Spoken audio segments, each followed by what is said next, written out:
So nika suspect haraka sana hii gari yenye iko nyuma yangu yenye reverse ndio imenipora.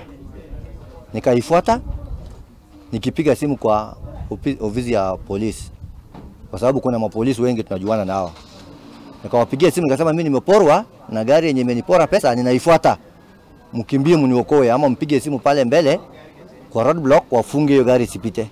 So tunaomba polisi na tunawashukuru kwa kazi wanayofanya na tunawaomba wasidi kuwa na hiyo roho ya kurespond kwa wakati tunawahitaji. So the suspects already are in our custody and we want to prove or to investigate further to know these suspects are claiming to have come from Nairobi.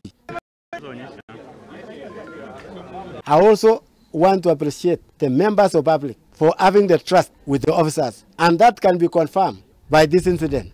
If the member of public were not having a good rapport with the police officer, assistance could not have been given.